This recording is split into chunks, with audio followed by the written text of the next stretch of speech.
결론적으로 말씀드리면은 이번 대세 상승장이 저는 쉽게 끝날 장은 아니라고 봅니다. 다만 뭐 누구나가 다 얘기하는 것처럼 너무 가파르게 올라온 것도 사실이다. 역사적 고점이 한 3,200인가 3,300인가 3,300대였죠. 예, 그 정도 선까지는 일단 충분히 상승 여력이 있다. V자 나오고 나서 전고점 딱 갖는 여기. 지금 여기야. 여기지 여기. 지금 예. 현재 S&P 500이 저기라고. 맞습니다. 여기입니다. 무시하면 안 되는 게 예. 진짜 큰 물줄기는 걔들이 다 바꾸거든. 야, 그럼 가네 미국은. 그거다 내년에 또 중간선거네. 가야겠네 미국은. 이래저래가. 그래요? 안 가면 안 되겠네. 너무 이렇게 또 막 그때도 이렇게 전고점에 와서 좀 헷갈렸는데 촉매제가 돼서 주가가 올랐다. 미국 주가랑 이제 한국 주가랑 어느 정도 많이 좀 눈높이가 맞아졌어요. 비슷하게 움직일 것 같은데 수익률로 보면은 우리 오늘 썸네일이 뭐 지수 상단 다 왔나 이렇게 하는데 요 부분에 대해서 간단하게 우리 바꿔서 비유를 한번 듣고 가시죠. 근데 사실은 제가 이제 뭐 섭외를 받은 지는 꽤 됐는데 네. 오늘 나오려고 하니까 또 이렇게 어려운 또 시점에 또 저를 여기에 앉히셨나 싶은 게 지금 시장이 그 5월 달부터 해가지고 한참 신나게 달려가지고 엊그제만 하더라도 2,100 한 30 갔었나요?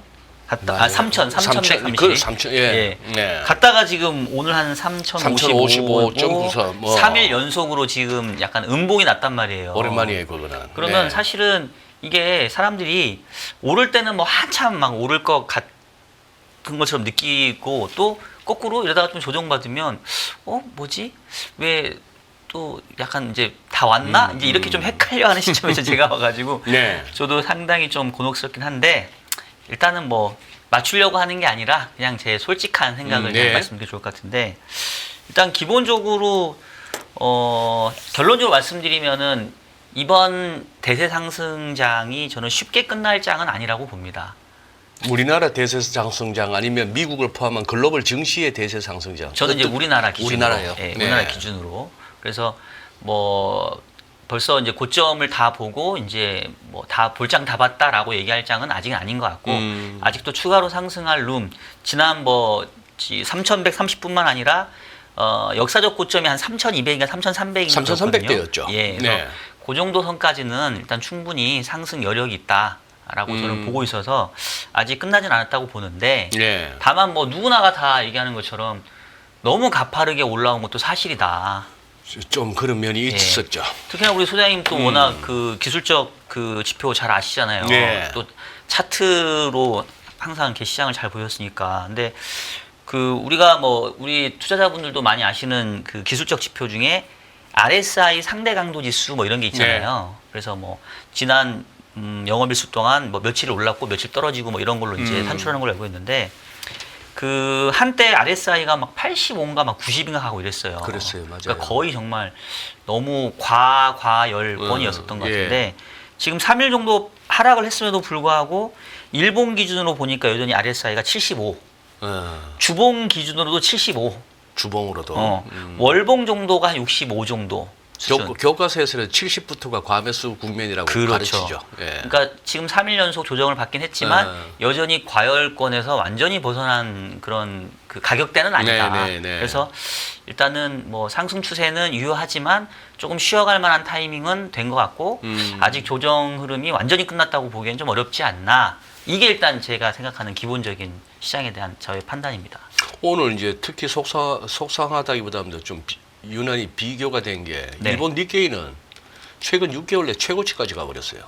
그러니까 일본 니케이 어떻게 보면은 우리가 2,850 올라서서 지금 3,100까지 돌파하는 그 동안에는 우리가 미국이 빠지든 아시아가 빠지든 우리 혼자 마이웨이를 외쳤던 그런 시점도 있었으니까 뭐 이럴 수도 있는데 일본이 오늘 뭐 1.4%나 오르는 와중에 대만도 오르고 뭐 이렇게 했는데 우리가 이제 빠져서 그런 면도 있고 또 하나 지금은 또 이제 유럽장도 지금 나쁘지 않고 개장 전 흐름 보면은 미국은 오늘 S&P 500은 아예 역사적 고점 열 것 같거든요. 그렇죠. 이런 분위기라서 이렇게 갔는데도 다음 주 월요일 날 우리가 조금 예를 들어 지지부진할 것 같으면 우리 장은 조금 이제 조정이 조금 이제 길어질 수도 있다. 뭐 이렇게 봐야 되는 그런 상황이기도 한데요. 그러니까 뭐 사실 조정이라는 게 뭐 가격 조정도 있고 기간 조정도 있고 하니까 근데 이제 상승의 기울기가 너무 가팔랐기 때문에 그동안에 너무 가팔랐으니까. 그게 조금 이제 밋밋해지고 이른바 손바뀜이 좀 나야 되지 네. 않나라는 생각이 드는 거고. 근데 뭐 다른 증시하고 비교를 해주셨습니다만은 올해만 놓고 보면 사실은 한국 증시의 상승률이 뭐 나쁘지 않거든요. 맞아요. 예. YTD 기준으로도 한번 장표로 갖고 온 게 있으니까 좀 볼까요? 그러시죠. 보면서 얘기를 할까요? 네. 이게 지금 한 요번 주 초 정도에 제가 작성한 건데 네. 보면은 지금 주요국 중에서는 한국 시장이 올해는 넘버원입니다. 금년은 넘버원이고 예. 맞아요. 예. 그리고 6월 달만 봐도 한 15%인가 예. 올라가지고 상승률이 제일 높아요. 반면에 이제 미국은 저 뒤쪽에 있죠. 겨우 이제 약간 강보합 예, 정도 예. 국면이고 그 다음에 니케이가 요 어디께 있을 텐데 잘 안 보이네. 하여튼 그래서 제가 봤을 때는 뭐 최근에 시장이 좀 약간 쉬어가는 거를 전혀 뭐 이렇게 크게 불안하거나 이상하게 볼 상황은 아닌 것 같고 오히려 조금 상승세를 공고히 하려면 쉴 때는 또 쉬어줘야 된다. 저는 그렇게 생각하고 있어서 뭐 최근에 예, 쉬는 거는 그런 꼭 필요한 거 아니냐라고 생각을 하고 예. 있어요. 예. 뭐 우리 시장의 선수들끼리 하는 말로 흔히 하는 말로 뭐 건강한 조정, 그렇죠. 아름다운 조정. 네네. 아니 근데 좀 전에 장표에서 그 예. 파란색이 작년 수익률 같은데 그 불쑥 올라온 게 뭐죠? 아 여기 비트코인입니다. 와. 작년에 120% 올랐었죠. 코인이. 뭐 올해도 여전히 한 10% 정도 상승하고 있는데 네, 밥살 안 그럴게요. 몇 개 갖고 계세요? 저요? 아유 몇 개라니요? 이게 한 개 지금 1억 5천인데 있기는 있습니다. 있긴 예, 있어요. 있긴 있는데 뭐 몇 개라고 얘기할 정도는 아닙니다. 예, 있습니다. 있기는. 있긴 있다. 네. 이 아예 이거 비트코인이 뭐야 할 시절부터 손댔죠. 아 저는 그 정도는 아니었어요. 그 정도는 아닙니다. 그 정도는 아니었어요. 예, 예. 그렇지만 그래도 좀 일찍은 사긴 했는데 아. 그때는 많이 사진 못했죠 그냥. 참 이거 왜 참 이제는 뭐 전설처럼 들립니다만 네. 이거 저기 어디야 실리콘밸리에 그 하는 사람들 예. 어디 프로젝트 받고 나서 비트코인 바꿔다 그거 갖고 피자 바꿔 먹었다는 분들은 정말 참 피자데이라는 게 있었죠. 그때 저는 그때 비트코인 한 개로 바꿔 먹은 줄 알았는데 그게 아니라 하여튼 엄청 몇십 개인가 몇백 개로 피자 한 판을 바꿔 먹었더라고요. 그러니까 세상에서 제일 비싼 피자 값을 치렀었죠. 지금 혹시 저 네. 그동안에 이렇게 우리 증시에서 수급 보시면서 네. 좀 이렇게 뭐 우리 시청자분들한테 전할 만한 어떤 뭐가 있습니까? 어떤 나름대로 생각이나 뷰가 인사이트. 이게 이제 뭐 차차 말씀드리려고 제가 조금 아끼면서 얘기를 했는데 네. 그러면 이제 최근 3일 동안 조정을 받은 어떤 이유 예. 그다음에 또 뭐 최근에 좀 조정을 주도했던 세력 투자자가 누구냐가 좀 궁금할 수 있잖아요. 그래요. 공교롭게도 지난 3일 동안 외국인들이 팔았습니다. 외국 지난 예. 3일, 최근 3일. 예, 최근 3일 동안. 수목금. 예, 맞아요. 수목금. 예. 그래서 지금 외국인 같은 경우는 이제 큰 흐름으로 보면 예. 작년 8월부터 올해 4월까지 한 9개월 동안 38조 원의 주식 순매도를 보였었어요. 국내에서. 거래소 시장에서. 한국에서. 네, 한국에서. 아. 그랬다가 5월하고 6월. 예. 그러니까 지난주까지 해서 한 5조 원 정도 5조 5천억 정도 샀었거든요. 38조 팔았다가 5조 예. 정도 샀다. 예. 그래서 사실은 6월 들어서 주가의 상승폭이 좀 가팔라졌던 이유 중에 하나도 이제 5월보다는 6월 달에 외국인 매수세가 상당히 강했으니까 뭐 여러모로 그다음에 우리 국내적으로는 이제 조기 대선 이후에 정치적 불확실성도 좀 해소된 데다가 뭐 외국인도 들어오고 뭐 정책적인 여러 가지 모멘텀 뭐 정책 관련된 수혜주 이런 게 되다 보니까 제가 봤을 때는 뭐 모든 것이 다 어우러져서 6월 달에 아주 가파른 상승을 보였던 건데 그랬던 외국인이 이번 주 들어서 지금 오늘까지 보니까 한 1조 5천억 정도 다시 순매도를 좀 보였더라고요. 이번 주. 예. 네. 그러다 보니까 아무래도 다시 외국인이 파네. 그러면 조금 쉬어갈 때가 됐나? 뭐 이런 인식들이 좀 지금 생긴 것 같아요. 그래서 외국인들이 다시 좀 팔기 시작했다라는 게 조금 핵심인 것 같고 얘네가 왜 팔고 있고 뭘 팔고 있는지 요것도 좀 우리가 좀 고민을 해야 될 것 같습니다. 그래도 이 친구들은 현물만 볼 게 아니고 선물하고 엮어서 한번 봐줘야 될 거 아니에요. 네네. 선물 쪽은 어떻게 보세요? 선물 쪽은 제가 체크는 못했는데 물론 이제 현 선물을 같이 보기는 해야 되는데 아까 얘기했던 것처럼 작년 10월부터 올해 4월까지 내리 9개월 팔다가. 동안 38조 팔다가 5월, 6월 들어서는 어쨌든 한 4조, 5조 샀다는 얘기는 그동안의 순매도의 기조에서 벗어난 것만으로도 상당히 큰 변화잖아요. 예. 그리고 얘네들은 이렇게 막 쉽게 샀다가 팔았다 하는 건 아니니까. 네. 그리고 요걸 하나 보여드리고 싶은 게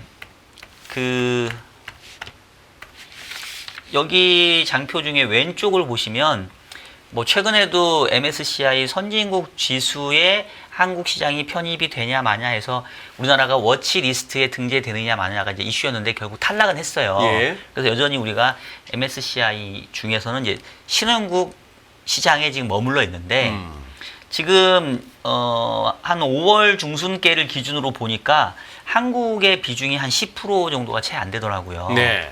근데 보면은 뭐 중국은 30%, 뭐 대만, 뭐 인도 이런 애들은 우리보다 훨씬 높으니까 비중은. 근데 이제 그 추이를 보는 게 중요한데 여기 오른쪽 차트에 보면 이 점선으로 표시하는 게 그 외국인들 그 MSCI 내에서 한국의 이제 투자 비중이거든요. 예. 근데 보시면은 지금 뭐 작년 같은 경우는 내리 떨어졌었고 지금 한 9% 정도 된다고 그랬잖아요. 예. 이게 그 이전에 한참 그래도 국내 시장이 작년처럼 혼자 왕따 나가지 않을 때 대체적으로 얼마인지 보니까 2012년도 한 2010년도 후반에는 보니까 한 15% 정도. 그리고 쭉 유지하다가 이제 이렇게 떨어지는 거 보이시잖아요. 네, 예. 그러니까 그 얘기인즉슨 뭐냐면 정확하게 이 신흥국 내에서 한국 시장이 벤치마크가 몇 %인지는 그거는 제가 지금 정확한 숫자는 지금 기억은 안 나는데 보시는 것처럼 어쨌든 과거의 평균적인 수준 대비로는 한국물에 대한 비중이 좀 적다. 그 얘기는 외국인 입장에서는 아직도 사야 할 여지가 많다. 그리고 아까 얘기했던 38조 팔았다가 이제 한 5조 샀으니까 그냥 아주 단순하게 생각해도 판 거에 뭐 절반 정도는 안 사겠나. 또는 뭐 반의 반은 안 사겠나. 그러면 뭐 한 40조의 절반만 하더라도 20조고 그 절반만 하도 10조니까 예. 이제 뭐 5조 사고 살짝 팔았으니까 뭐 그렇게 보면은 또 외국인의 매도세도 일정 부분 좀 차익 실현, 단기 차익 실현 성격으로 좀 봐야 되지 않나. 뭐 이런 생각을 좀 하고 있어요. 그래요. 네. 증시뿐만 아니라 저쪽은 어때요? 채권 쪽의 외국인들 어때요?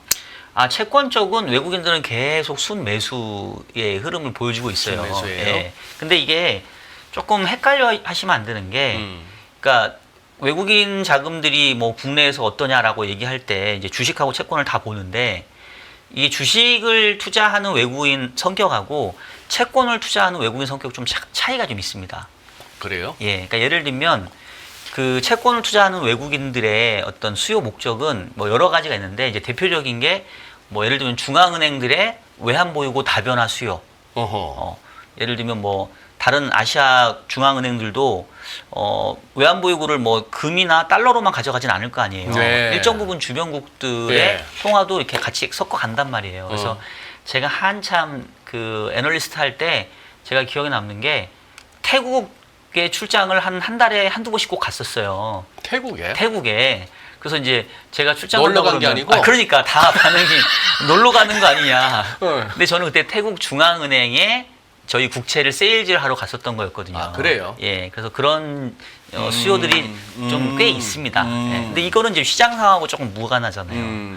그 다음에 이제 또 한 가지 수요가 재정거래 수요라는 게 있어요. 네. 주식하고는 다르게 채권은 이 금리와 환율로 엮여져 있는 재정거래라는 게 있어요. 그래서 예를 들면 뭐 선물 환율과 현물 환율의 차이, 이거를 우리가 스왑 포인트 이렇게 얘기를 하는데 이 스왑 포인트하고 양국의 금리 차가 비슷한 수준을 형성을 해야 되는데 그렇지 않으면 또 이른바 이 차익 거래의 기회가 생기거든요. 네. 그래서 이제 그런 것들을 좀 따먹겠다고 들어오는 또 외국인 자금도 있어요. 그러니까 이것도 어떻게 보면은 이제 채권으로 들어오니까 채권 투자 같은데 사실은 이거는 뭐 국내 시장 상황보다는 앞서 얘기했던 것처럼 이 금리 차하고 이 환율의 선도 환율과 현물 환율과의 차이 이런 부분들이 약간 기계적으로 들어오는 거기 때문에 외국인들에 대한 채권 수요를 봤었을 때 그냥 얘네가 많이 샀네, 뭐 얘네가 계속 사네, 뭐 이거를 그냥 주식 사는 거하고 똑같이 이렇게 바라보면 안 되고 여러 가지 수요들이 좀 섞여 있다. 이렇게 좀 구분해서 보실 필요는 있습니다. 여러 가지 섞여 있는 중에 지금 설명하신 내용을 듣다 보니까 네. 주식에서 외국인들 좀 촐싹거리면서 샀다 팔았다 하는 것과는 조금 성격이 다르게 네. 그거는 뭔가 묵직하게 꾸준하게 갈 수 있는 네. 매수세다라고도 볼 수 있겠네요. 그러니까 외환보유고에서 들어오는 수요는 조금 묵직하게 가는 수요고 예. 재정거래 같은 경우는 계속 촐싹거려요. 예. 기회 있으면 들어오고 그렇겠지. 이제 차익거래 기회 사라지면 또 가고. 그 자체가 벌써 재정거래니까. 네네. 그리고 이제 뭐 더하면 이제 진짜로 그 뭐 이렇게 주식처럼 이렇게 벤치마크 대비 뭐 한국물에 대한 비중 높이고 만에 이런 게 있고 또 이제 채권 시장에서는 WGBI라고 지금 월드 거버먼트 본드 인덱스 네. 세계 국채 지수에 우리 시장이 이제 원래는 올해 10월부터 편입되려고 하다가 내년 3월인가로 좀 늦춰졌거든요. 아, 그래요? 예, 그래서 이제 그것도 편입되면 주식 시장에서 MSCI 뭐 신흥국 주식, 신흥국 지수, 뭐 선진국 지수 이런 거에 포함돼 가지고 벤치마크를 복제하기 위한 그 패시브 펀드들, 예. 소극적 투자자들이 오게 돼 있잖아요. 예. 이제 그런 게 이제 채권 시장에서도 이제 생겨날 수 있습니다. 근데 이게 아직은 비중이 크지 않아요. 그래서 여러 개 섞여 있으니까, 그러니까 결론적으로는 외국인들이 채권 사는 거에 대해서는 큰 의미를 부여하기 힘들다. 그래요. 그 알겠습니다. 내용까지 봐야 되는데. 근데 어떻게 예. 우리 박 부장 저기 시장에서 우리 흔히 하는 말로 네. 외국인 중에 뭐 검은 머리 외국인 네네. 무슨 뭐 대화하다 보니까 바다 냄새 나는 게 아니고 약간 김치 냄새, 마늘 냄새 나는 외국인 이런 얘기 하는데 네. 실제 그 부분은 어떻습니까? 그런 것도 분명히 채권 쪽에도 있죠. 뭐 제가 이제 주식 쪽 매니저들을 만나지는 않았으니까 제가 애널리스트 할 때는. 네. 근데 그러니까 예를 들면은 그 글로벌리 자산운용사들이 있잖아요. 예. 뭐 블랙락도 있고 뭐 피델리티도 있고 이런 데가 있는데 거기 가면은 그 매니저가 예를 들면 아시아 시장을 커버한다. 그럼 아시아 출신 애널리스트가 여기 매니저가 많이 있지 않겠어요? 예. 그러면 이제 한국도 시장 크니까 그러니까 한국 사람이에요.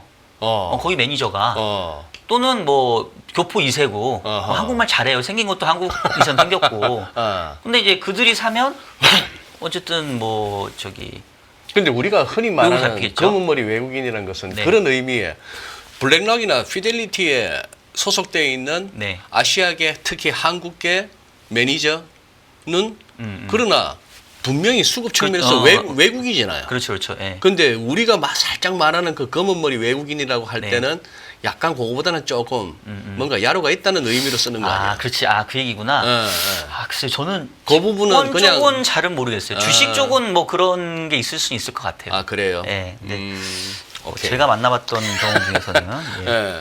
혹시 그러면 주식 쪽에 네, 이렇게 요즘 워낙 순환매가 빨리 도는데 네. 어떤 주도주라 하는 거에 있어서는 좀 아이디어가 있으세요? 우리 시청자분들께 드릴 만한. 네. 근데 이제 아까 제가 이제 외국인 얘기를 하다가 뭐 그 정도 조금 요번 주 들어서 좀 팔았다. 네. 뭐 이 얘기를 제가 드렸는데, 그러니까 이게 말씀 주셨던 것처럼 이제 뭐 종목하고도 결국은 좀 연관이 되는 것 같아요. 예. 근데 그래서 제가 얘네들이 요번 주에 뭘 팔았는지 한번 이렇게 종목을 쭉 한번 이렇게 적어봤거든요. 예. 제가 한번 불러볼 테니까 한번 어떤 차이가 있는지, 어떤 맥락인지 한번 생각해 보세요. 요번 주 들어서 외국인이 제일 많이 판 종목이 네이버.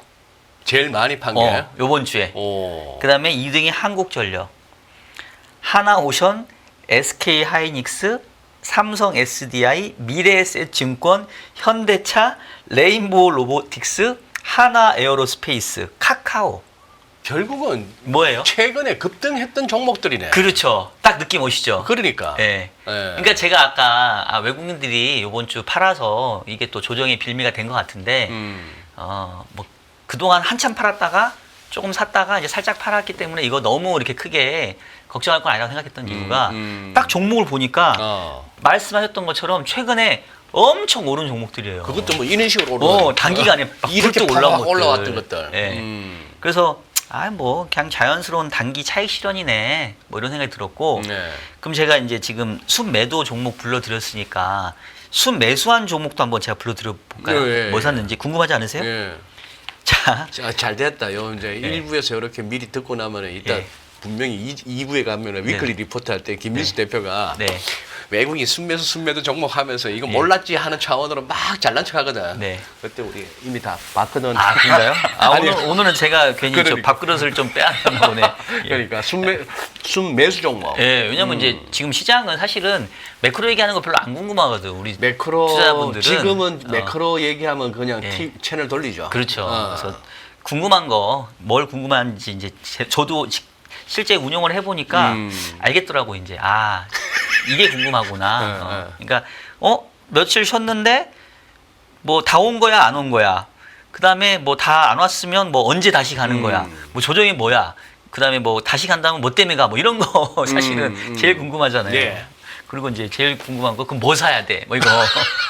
근데 우리가 뭐 사야 되는 것까지는 못 가고 대충 이런 분위기랑 뭐 어떤 섹터 정도는 말씀드릴 텐데 말씀드렸던 것처럼 이제 순매도는 최근에 바짝 올랐던 종목들이고 그다음에 요번 주만 지금 말씀드리는 네. 거예요. 요번 주에 산 종목을 보니까 1등 삼성전자, 2등 하이브, 3등 LIG 넥스원, 4등 기아, 그다음에 카카오, HD 일렉트릭 요렇게가 요번 주에 가장 많이 산 종목들이에요.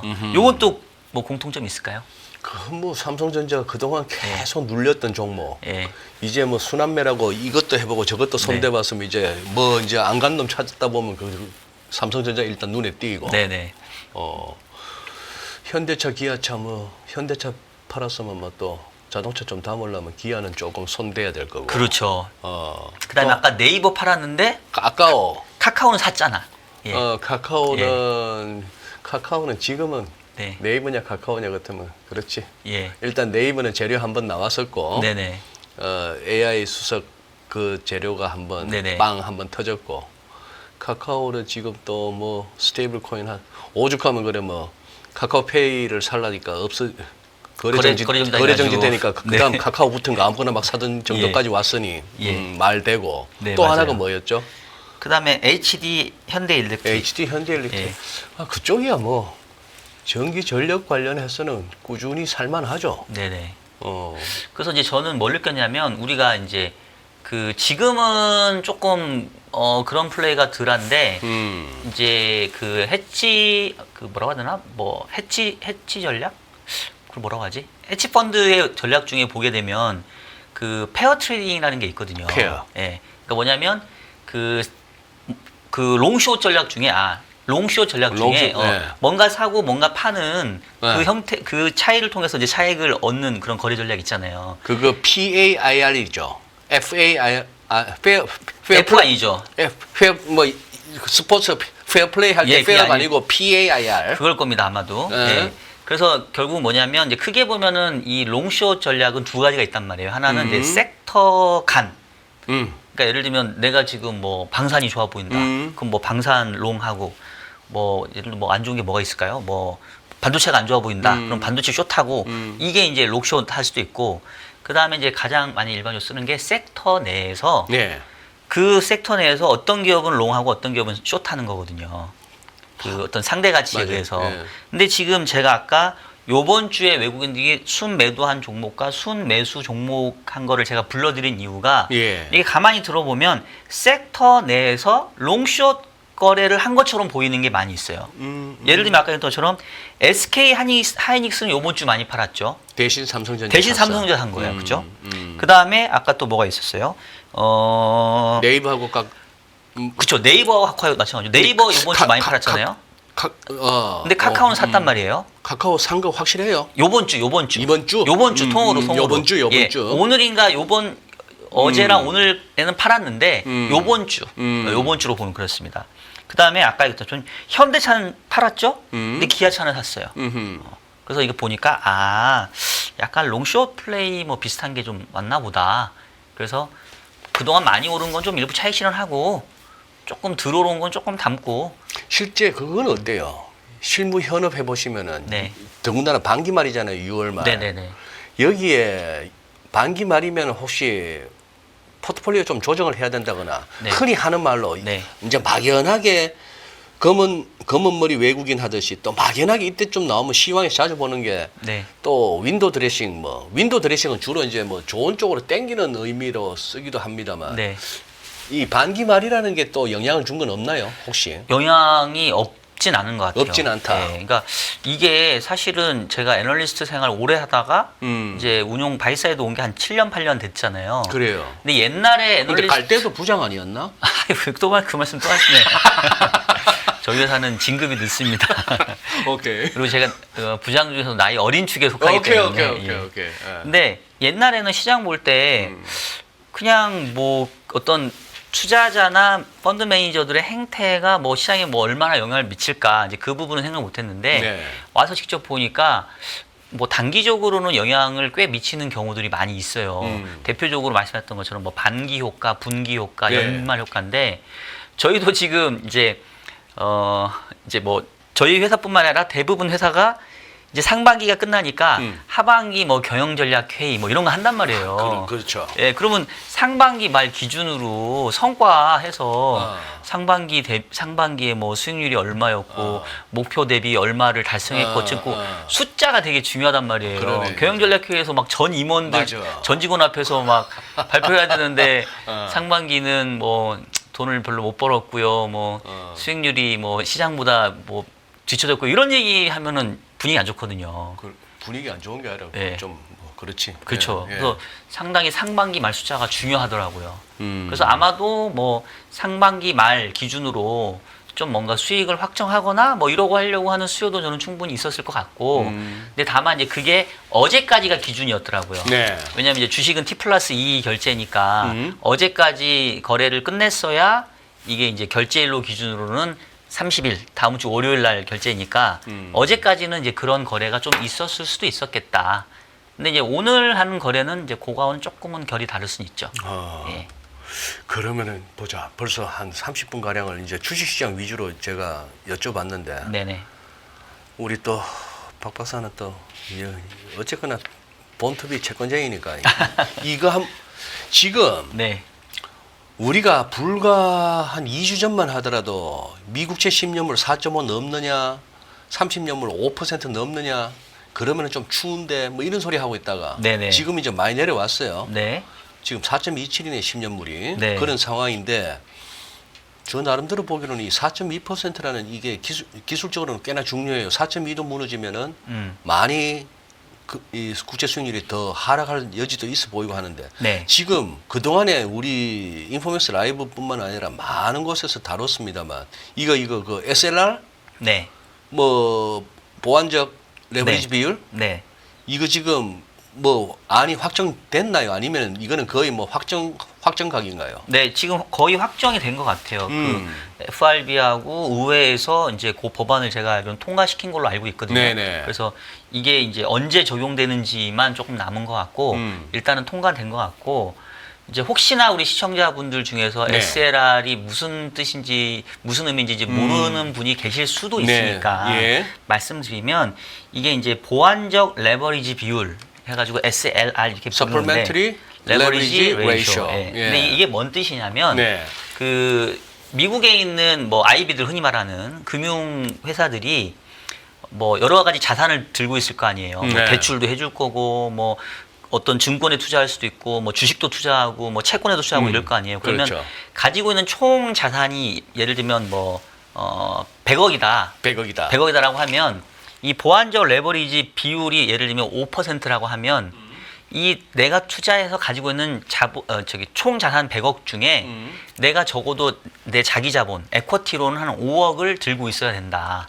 내 돈 기본적으로 한 5억은 갖고 그렇죠. 100억 정도를 투자해라. 나머지는 뭐 부채가 됐건 뭐가 됐건. 그렇죠, 그렇죠. 그래서 이게 적어도 그러니까 총 자산을 늘리는 데 있어서는 너도 네 자기 자본도 좀 늘려 이런 형태인 거거든요. 그 비율이. 근데 이거를 지금 기존에 5%였던 거를 지금 이번에 보니까 대략 한 3.5에서 뭐 한 4% 이렇게 좀 낮췄더라고요. 네. 근데 이게 왜 계속 이슈가 됐냐면 이 SLR에 그 적용되는 총 자산 중에 아까 했던 것처럼 뭐 현금도 있고 예금도 있고 뭐 대출도 있고 주식도 있고 채권도 있다고 말씀드렸잖아요. 네. 근데 그 중에 그 금융기관들은 국채들을 많이 들고 있어야 되거든요. 뭐 여러 가지 이유들로 인해서.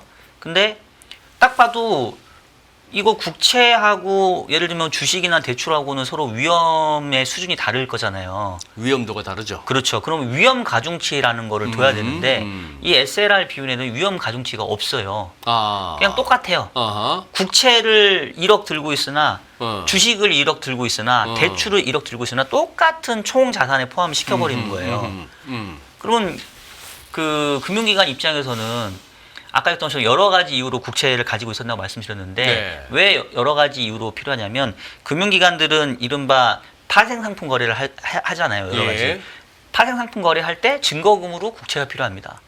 증거금으로. 예. 담보로. 담보로도 필요하고 그다음에 뭐 국채 자체가 가지고 있는 유동성도 있고 그래서 여러 가지 담보 목적, 거래 목적, 유동성 목적으로 국채가 필요한데 내가 필요에 의해서 국채를 사야 되는데 내가 사는 것만큼 또 5%는 내가 자기 자본을 또 박아야 되는 거예요. 그러네. 그러니까 그동안 이제 금융 그 회사 입장에서는 국채를 좀 더 사서 가지고 가고 싶긴 한데 내 자기 자본을 또 채워야 되니까 충분히 못 샀을 수 있다는 거죠. 근데 이제 이 SLR 비율을 낮춰주니까 옛날보다는 국채를 조금 더 살 수 있는 유인이 생겼겠죠. 그래서 이제 이게 계속해서 SLR 규제 완화를 해줘야 된다.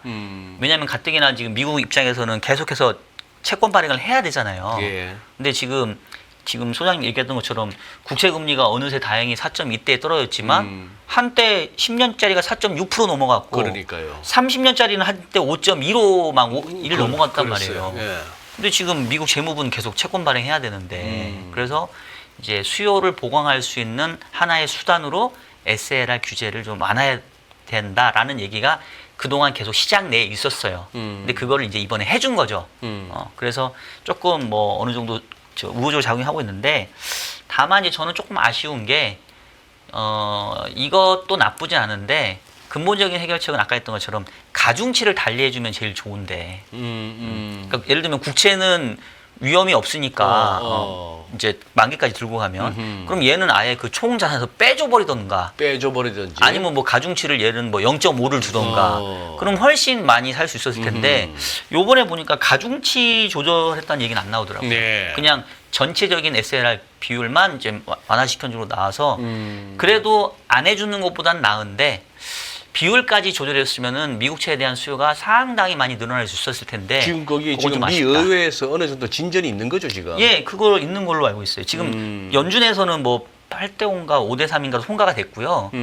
의회는 이미 뭐 공화당이 다 장악하고 있으니까. 그동안에 이렇게 뉴스의 흐름으로 봐서는 디스썸머 이번 여름 중에 한다 했으니까 지금 한참 여름이잖아. 네네.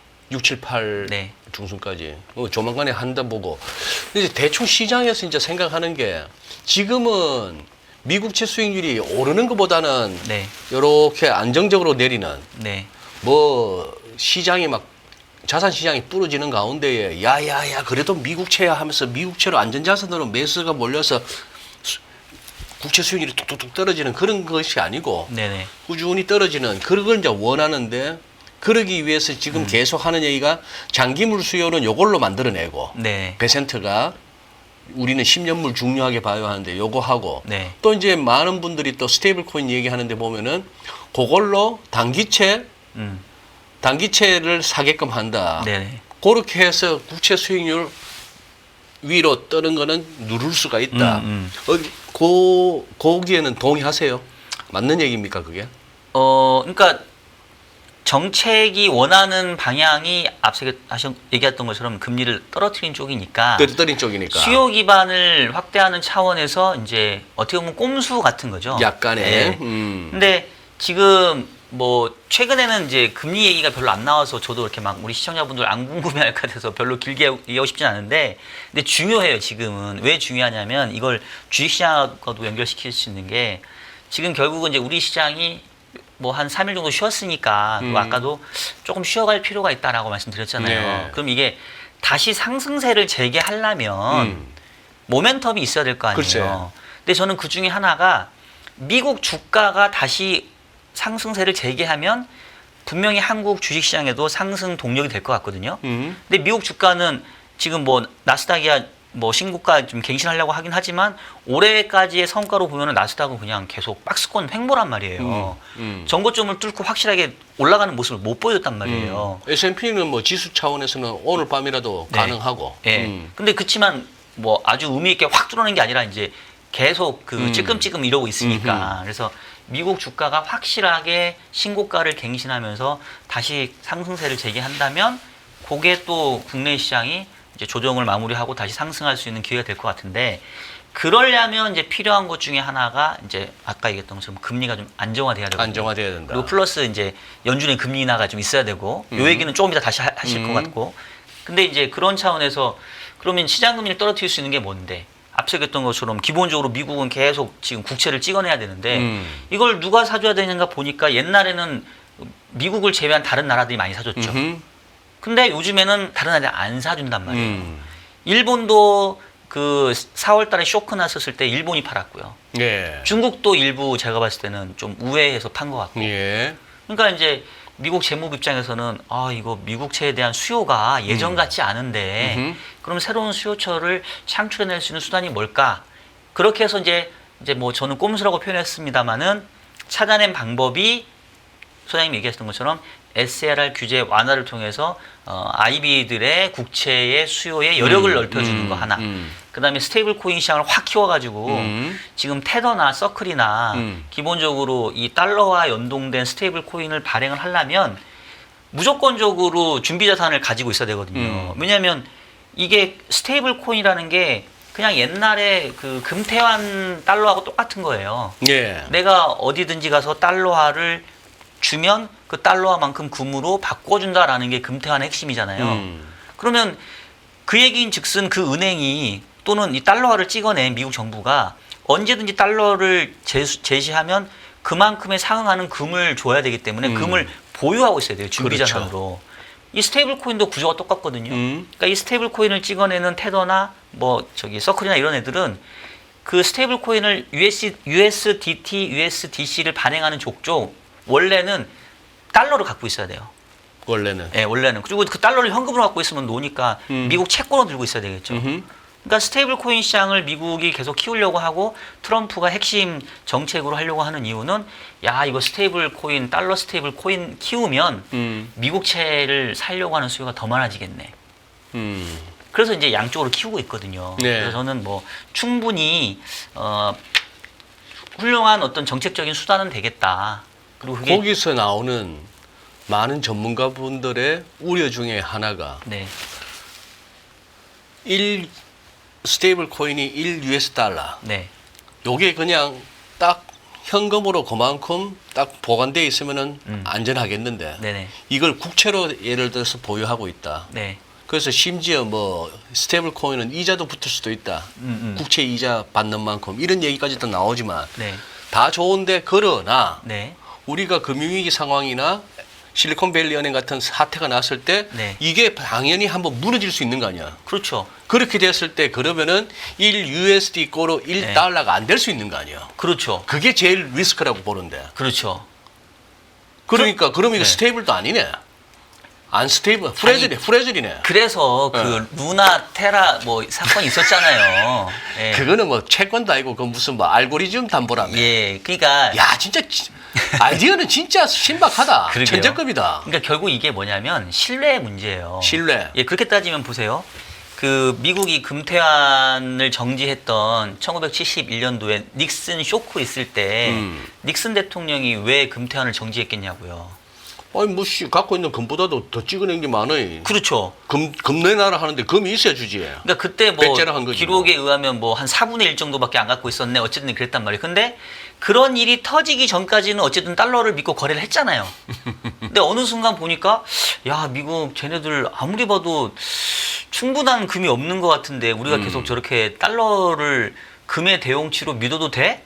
아 이제는 안 되겠는데? 라고 하면서 그 신뢰가 무너지면서 결국은 이 금태환 정지에 이르게 됐잖아요. 네. 그러니까 스테이블 코인도 제가 봤을 땐 그런 것 같아요. 아마 테더나 서클사가 얘네가 발행한 스테이블 코인만큼 1대1의 비중으로 달러를 들고 있지는 않을 거예요. 근데 어느 정도 시장에 신뢰가 가는 정도는 들고 있겠죠. 그러니까 이제 유지가 되겠죠. 그래서 저는 뭐 그게 결국은 이 스테이블 코인 시장의 어떤 성공 여부를 결정짓는다고 보는데, 근데 이게 저는 말씀하신 내용이 국내 시장에서는 조금 우려스럽긴 해요. 국내에서는. 예, 국내에서는. 왜냐면 이제 미국 같은 경우는 달러 스테이블 코인은 그래도 달러라고 하는 어떤 기축 통화이니까 네. 달러 자체에 대한 신뢰도 있긴 한데 요즘에 또 원화 스테이블 코인 시장이 또 날려잖아요. 관련된 주가도 막 날렸고. 그러니까 예. 그리고 이번에 그 민주당에서 내놓은 법안을 보면은 스테이블 코인 발행하려면 그 발행 회사를 설립해야 되는데 자본금 얼마면 되는지 아세요 혹시? 뭐 5억이라든가. 5억. 소장님도 5억 원 있잖아요 우리가. 우리도 할 수 있어요. 우리도 나도 너도 누구나가 스테이블 코인 발행할 수 있습니다. 네. 근데 이제 그런 아까 했던 것처럼 얘 신뢰할 수 있냐? 상당히 중요한 이슈죠. 그러네요. 네. 그렇다면 스테이블 코인 관련주 내지는 테마주라는 것도 주가가 춤을 출 수가 있네. 그렇죠. 그러니까 사실 이게 뭐 그러니까 스테이블 코인이라는 게 사실 뭐 제가 그쪽 전문가가 아니라서 막 제가 막 엄청 딥하게 얘기하기는 어려운데 큰 그림상 봤었을 때는 스테이블 코인 시장이 제가 봤을 때는 앞으로 엄청난 성장을 거둘 거고 나아가야 될 상황이고 이 디지털 통화로서 상당 부분 이제 기존의 결제를 많이 대체할 것 같아요. 그러니까 당장 미국만 하더라도 이제 카드를 굳이 왜 쓸 필요가 있냐. 그러니까 스테이블 코인 시장 뜨니까 막 비자 카드 이런 데 주가 빠지고 막 이러잖아요. 그래서 뭐 분명히 뭐 사람들은 항상 더 편리한 거, 비용이 적게 드는 거를 추구하기 때문에 저는 이 블록체인을 기반으로 한 스테이블 코인 시장은 성장을 많이 할 것 같고 특히나 이제 미국 같은 그 달러를 결제로 해야 되는 수요들이 미국 내에서만 존재하는 게 아니라 해외에서 존재하기 때문에 이 시장은 저는 커진다고 보는데 원화를 스테이블 코인으로 한다고 하면 과연 시장이 얼마나 클 수 있을까? 달러는 뭐 세계 누구나가 다 갖고 싶어 하겠지만 원화는 좀 국내용으로만 쓰일 거 아니에요. 그럼 분명히 시장의 규모는 좀 차이가 있을 거란 말이죠. 그 시장으로 가긴 가지만 그래서 그런 부분들을 충분히 이제 고민하고 투자가 이루어져야 되는데 일단은 뭐 약간 지금은 기대감이 너무 많이 좀 반영된 것 같아서 분명히 되는 시장이긴 하지만 면밀하게 좀 시장 전체적인 사이즈나 이런 부분들은 좀 투자자들이 좀 고민하고 투자를 했으면 좋겠다 이런 생각이 드네요. 지금 이제 미국은 3대 지수 중에서도 이제 S&P 500이 제일 앞장서 있고 그다음 나스닥 100은 이미 사상 최고치 경신했고 나스닥 100은 종합지수는 아직 조금 남았고 한 하루 이틀 걸음이 남았고 다우는 좀 많이 처져 있지만 그래도 뭐 역시 아직까지는 S&P 500 하니까 이게 이제 어제 뭐 사상 최고치에 0.9포인트인가 해서 1포인트도 차이 안 나는 가운데 이제 거의 다 왔다고 볼 수 있는데 저는 지금 오늘 오후 방송에서 제가 패널로 나가가지고 이렇게 얘기했거든요. 미국은 더 갈 수 있겠다. 그래서 미국이 더 가고 있으면은 우리 증시도 나쁠 건 없는데 그 근거로 제가 한번 이렇게 들었어요. 한번 박박사 한번 들어보시고 그 중에 반론이 있으면 얘기하세요. 첫째, 유가가 괜찮을 것 같다. 유가. 유가 팡 뛰니까 트럼프 대통령이 그냥 바로 휴전해라. 이란산 원유 중국 갖다 써도 된다. 이건 뭔 이란도 중국도 아무 제재가 없어 이거는. 그러니 뭐 호르무즈 해협 봉쇄는 맨날 이럴 때마다 말은 나오지만 한 번도 된 적 없고. 그 유가가 그냥 뭐 80불 가려고 하던 게 그냥 팍 꼬꾸라져 버렸잖아요. 맞아요. 오케이 유가는 별일 없겠네. 유가에서도 트럼프 대통령은 얘의 이거 타코다. 세게 나갔지만 결국 유가 75불, 80불 하니까 그냥 중국도 갖다 써야 돼. 유가 오를 일 없다. 그러면 인플레 오를 일 없다. 그다음 또 하나 관세 또 유예한다잖아. 뭐 90일 유예한다고 했는 게 이제 7월 이제 다음 달 가면 7월 8일인데 벌써 어제 얘기가 나왔어요. 맞아요. 백악관 대변인뿐만 아니라 스티브 미란까지도 인터뷰하면서 얘기했어. 요것도 보니까 확실한 타코야. 또 있어. 금리 인하 요거 아주 빌드업이 아주 착실하게 되고 있어요. 파월 그 시기 한데 하면서 IQ 낮은 놈 무슨 뭐 띨띨한 놈 그걸 갖다 나토 정상회담 가갖고 기자들이 있는데 전 세계가 보는 데서 로우 IQ IQ가 낮아 이렇게까지 하는데 자 그렇게 해서 좌우지가 뭐 이번 여름 늦어도 9월 10월쯤 되면은 네. 차기 연준 의장 뭐 지명하겠다 그러고 네. 이런 식으로 나온단 말이지. 네. 이것도 금리 인하를 위한 빌드업이야. 네. 이래저래 보니까 미국 잘 안 빠질 것 같아. 네네. 아 그렇게 말씀하셨다고요? 말 돼요.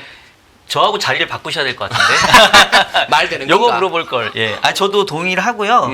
그러니까 타코라고 이제 비아냥 거리긴 하지만 사실 어떻게 보면은 이제 유연한 거예요. 이 트럼프가. 유연한가? 결과론적으로 시장을 되게 긴밀하게 와치하고 시장이 좀 불안해하는 포인트를 같이 고민하면서 어떻게 보면 좀 약간 제거해주는 이런 역할을 또 하고 있다는 생각도 들고 뭐 유가 관세 위에 뭐 다 이제 어느 정도 저도 공감하고요. 그래서 저도 이제 아까 얘기했던 것처럼 이번에 이 상승장이 쉽게 끝날 장은 아닌 것 같다. 우리나라 주식시장 장이. 그리고 아까 국내 주식시장이 다시 조금 쉬다가 상승하려고 하는 모멘텀 중에 기대할 수 있는 것 중에 하나가 미국 시장이 다시 신고가를 갱신하면서 올라가면 그게 국내 증시에도 도움 줄 수 있지 않겠냐. 이 얘기 아까 드렸잖아요. 그러면서 이제 시장금리 하락도 필요한데 가장 이제 우리들에게 좀 뭐랄까 좀 이렇게 와닿을 수 있는 게 결국 금리 인하인데 제가 이제 그거를 말씀드리려고 차트를 준비를 했는데요. 그 1기랑 그 몇 페이지죠? 비교를 해보면 지금 첫 페이지인데 첫 페이지. 그 지난 2018년도에 한번 그 무역 전쟁이 크게 벌어졌잖아요. 그랬죠. 그때의 이제 주가 차트를 한번 제가 보여드릴게요. 요 녹색이 미국의 S&P 500 지수인데 2018년도에 10월부터 12월까지 3개월 동안 S&P 500이 고점 대비 한 20%가 폭락을 합니다. 잠깐만. 여기 녹색 요거. 커서랑 찍어보세요. 요거 안 보이시나? 2018년 18년도 2018년 10월 그 4분기 접어들었어. 예. 요때. 그때. 예. 요때 이제 주가만 일단 볼게요. 예. 그랬다가 18년도 말에 저점 찍고 19년도에 보란 듯이 반등하더니 고점 왔다가 살짝 되돌리다가 다시 가버렸죠, 이렇게 쭉. 그래가지고 2020년도 코로나 때문에 이제 무너진 거 말고는 그때까지 보시면 하락폭 20% 만회하고 그 뒤로 또 한 20% 더 갔어요. 그러네. 그래서 이게 보면은 V자도 아니고 이거 뭐라고 합니까? 이거 뭐라고 해야 될까요? 뭐 나이키라고 해야 되나? N자라고 해야 되나? 이런 형태잖아요. 자, 그러면 잘 생각해야 될 게 실질적으로 그 10월부터 12월까지 빠졌었을 때 이제 무역 분쟁이 심했는데 1차 미국과 중국 간의 무역 협정이 체결되는 건 언제냐면 2020년 초예요. 무역 협정이 1차 무역 협정 1단계 무역 합의가 했던 게 2020년 초였다고요. 미국하고 중국 사이에 합의된 게. 근데 주가는 지금 19년도부터 내리 달렸잖아요. 어허. 자, 그러면 도대체 19년도부터 무슨 변화가 있었냐? 그때 내용들을 이렇게 가면 보면은 2019년도부터 보면은 연준이 개입을 하기 시작합니다. 그래요. 그 전까지만 하더라도 그때도 파월 의장이었거든요. 파월 의장이 계속 그림이 똑같아요. 그때도 막 트럼프가 금리 인하라고 압박하는데 뭐 파월은 뭐 지금 뭐 인플레이션 감안하면 안 되고 어쩌고저쩌고 막 이랬단 말이에요. 그때가 고멘트 나올 때구나. 중립금리 한참 벌었다 할 때구나.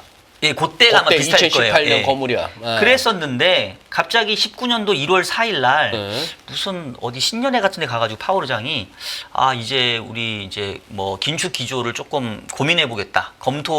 전환을 고민해 보겠다. 저기 소위 말하는 1차 피벗인가? 그렇죠. 이제 피벗 하는 얘기가 저때부터 나온 거예요. 그게 19년도 1월 4일에 있었어요. 1월 달부터. 그리고 나서 시간 좀 지난 다음에 2019년 3월 20일에 QT 종료를 시사합니다. 하하. 실질적으로 QT 종료는 9월 가서 종료됐지만 이때부터 이제 이미 QT는 이제 고만할게라는 얘기를 하기 시작하고 그 다음에 19년도 7월에 가서 바야흐로 이제 금리 인하가 시작이 돼요. 미국의 주가가 다시 볼게요. 왜 19년도 초부터 2020년까지 내리달렸냐? 실제 무역 분쟁은 2020년 초에 그 마무리가 됐지만 결국은 연준의 등판이었단 말이에요. 그러니까. 그러면 연준이 나서주면 정고점도 그냥 우습게 뚫고 넘어간다는 거죠. 그러면 요거를 지금 현재 상황하고 대입시켜 보면 여기 와 있어요. 지금 여기. 지금 우리도 미국 기준으로 전고점 대비 미국 주가가 한 20% 조정받았단 말이에요. S&P 500이. 그러다가 맞아요. 회복했잖아요. 그 말씀 맞네. 딱 여기잖아. 딱 여기잖아. 와 여기. 있네. S&P 500이. 여기서 더 갈 거냐 아니면 이제 여기 다 왔냐 이거는 제가 봤을 때는 연준에 달려 있다. 근데 하하. 요 중요한 시기에 아까 소장님께서 말씀했던 것처럼 금리 인하 빌드업 하고 있네. 그동안 되게 호키시하게 얘기했던 크리스토퍼 월러, 미셸 보우만 이 매파 중에 매파거든요.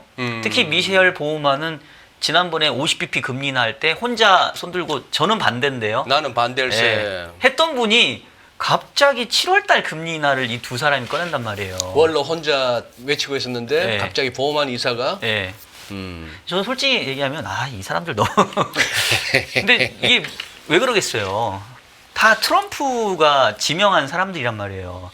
그 정도 정무 감각이 있어야 그 그렇죠. 자리에 가는 거야. 그렇죠. 14년짜리 임기 자리를 꽤 차는겨. 그 정도 그렇죠. 눈치는 있어야. 정무적 감각. 예. 그래서 특히 미셸 보우만은 지금 부의장 됐잖아요. 부의장 됐지. 예. 그래서 그것도, 그런 거구나. 근데 이제 하도 이러니까 파월도 그 이번 주에 있었던 상하원 연설 때 보니까 네. 살짝 톤이 바뀌었더라고요. 아니 뭐 지금 뭐 맞아요. 예. 약간 여지는 자꾸 남겨두더라고. 바뀌었죠. 예. 그러면 저는 이제 그때 2019년도랑 보면 한 요때께 정도 생각하는 거 요때 정도. 파월도 뭔가 좀 스탠스의 변화를 좀 얘기해주고 있다. 근데 결국 또 오늘 내가 우리 박 부장 가져오신 장표에서 또 네. 하나 탁 오네요. 아까 그거 예, 금리하고 요거 금리하고 했던 그거 다시 한번 봅시다. 요거예요 어떤 거? 그 앞에 거, 슬라이드. 요거. 예. 예. 지금 고기 한번 찍어보세요. 저 뭐야? V자 나오고 나서 전고점 닦았는 그 여기. 지금 여기야. 여기지 여기. 지금 예. 현재 S&P 500이 저기라고. 맞습니다 여기입니다. 그러면은 비스무리하게 전개된다고 할 것 같으면은 여기서 전고점에 대한 예우, 패턴상 더블탑의 부담, 약간 단기 과매수에 대한 부담으로 조금 조정은 온다 치면은 지금 커스처럼 저렇게 서쪽 나올 수 있는데 네. 결국 연준 우리가 뭐 늘 종목 어쩌고 저쩌고 합니다만 패드 워처들 그리고 연준 하는 것 갖다가 무시하면 안 되는 게 예. 진짜 큰 물줄기는 걔들이 다 바꾸거든. 그렇죠. 지금은 이제 연준보다도 트럼프 대통령이 더 묵직한 재료로 이제 작용하다 보니까 그런데 네네. 야 그럼 가네 미국은. 그거다 내년에 또 중간선거네. 11월에. 가야겠네. 예. 가야겠네 미국은. 이래저래가. 그래요? 안 가면 안 되겠네. 너무 이렇게 또 막 야, 이러다 빠지면 그래 너가 예. 철삭길 알아봤다 하는 분들도 다. 그러니까 이제 우리가 항상 또 빠져나갈 구멍을 만들어야 되니까 좀 비겁하지만. 예, 소장님이나 저나 또 오래 또 이게 시장에 있으려면 그러니까 제가 지금 이 장표를 보여드리는 이유는 그때도 이렇게 전고점에 와서 좀 헷갈렸는데 결국은 연준이 스탠스를 바꿔서 금리를 인하해 주는 게 촉매제가 돼서 주가가 올랐다. 실질적으로 자 여기 보시면 하물며 2019년도에는 8월 달에 무역 분쟁이 재점화가 돼요. 그래갖고 다시 막 품목관세 10% 막 더 부과하고 예. 막 중국이 보복하고 예. 그러니까 지금 분위기로 보면 어떤 상황이 벌어진 거냐면 지금 7월 8일인가 상호관세 유예를 했잖아요. 유예 종료잖아요. 그다음에 중국하고 제네바 뭐 협정 이래가지고 지금 분위기 좋게 가는데 갑자기 얘네가 다음 달에 또 싸우는 거예요. 네. 또 관세를 서로 막 부과해. 그럼 어떻겠어요? 주가 막 빠져야 될 거 아니에요. 글쎄. 근데 안 빠졌다고요. 조금 안 빠졌어. 빠졌어. 조금 빠졌어. 왜? 연준이 7월부터 금리를 인하해 주니까. 그러네. 그래서 관세나 무역 분쟁보다도 힘이 더 센 게 결국은 유동성이다. 유동성이다. 근데 지금 이제 타이밍의 문제인데 제가 봐도 7월 달 금리 인하는 좀 빨라요. 7월은. 그래서 아마 저도 9월 정도의 가능성이 좀 높아 보이는데 어쨌든 시장은 뭐 9월 달 인하에 대한 부분이 좀 확실성이 더 높아져 보인다면 뭐 조금 미리 반영을 하기 시작하겠죠. 그래서 저는 결론은 뭐냐면 이번 대세 상승장 아직 안 끝났고 좀 쉼이 필요하고 좀 쉬었다가 다시 올라갈 건데 그럼 다시 올라갈 때 모멘텀이 뭐가 될 건데 라고 했을 때 결국은 쫓아가면 연준의 금리 인하가 언제쯤 될 거냐. 결국은 또 그게 이번에도 키가 되지 않겠냐. 마지막으로. 네. 알겠습니다. 그렇다면 뭐 달러는 크게 세게 갈 이유는 없어 보이네. 저는 그죠? 달러는 약세로 갈 수밖에 없지 않나. 특히나 그러니까 기본적인 핵심은 이 스티븐 미란이 잠깐 얘기하셨지만 스티븐 미란이 얘기하잖아요. 아니 미국의 달러화가 펀더멘털 대비 강해서 우리가 지금 제조업이 이렇게 망가진 거다. 특히나 우리에게 무역 수지 흑자를 안겨주는 그 무역 수지 그러니까 미국 입장에서 적자국들은 다 통화 가치 절상시켜야 된다는 거거든요. 그러면 원달러 환율 글쎄요. 저는 이거 맞으면 제가 마음이 급해졌네 갑자기. 지난번에 33 대만 달러가 갑자기 29로 한 4달러 떨어졌으니까 그러니까 이게 몇 프로예요 지금 한 15% 그때 정도 엄청 절상됐잖아요. 났었죠. 근데 네. 이때 뭐 소장님 저보다 외환시장 더 잘 아시겠습니다만은 대만에서 뭔 일이 있었나요? 없었어요. 그냥 미국하고 대만하고 무역 협정하는 자리에서 소문이 대만이 대만 달러의 강세를 용인하기로 했다더라. 그런 얘기 들리니까 갑자기 대만에 있는 보험사들이 막 화들짝 놀라가지고 얘네는 거의 그냥 환해지 안 한 상태에서 미국 달러 엄청 들고 있거든요. 그러니까 환해지 하면서 갑자기 대만 달러 우르르 떨어졌고 대만 달러로 환해지가 안 되니까 이놈들이 우리 시장에 와가지고 원 달러로 해지를 해요. 그러면서 지금 이렇게 됐는데 결과론적으로 지금 계속해서 그 떨어진 대만 달러가 안 올라갑니다. 그럼 반등이 없어. 반등이 없어. 네. 네. 그냥 이거는 그냥 끝. 끝. 자, 근데 제가 이걸 말씀드렸던 게 아니라 이 녹색이 뭐냐면 원 달러예요. 그럼 대만 달러와 원 달러 환율 간에 일정 부분 좀 관계가 있을 거 아니에요. 2010년부터 그래 보면 비슷한 레벨로 움직였단 말이에요, 이렇게. 근데 지금 대만 달러가 떨어진 수준만큼 만약에 원 달러가 떨어진다면 이게 얼마냐면 얼마가요? 1,200원도. 1,200원도 간다고?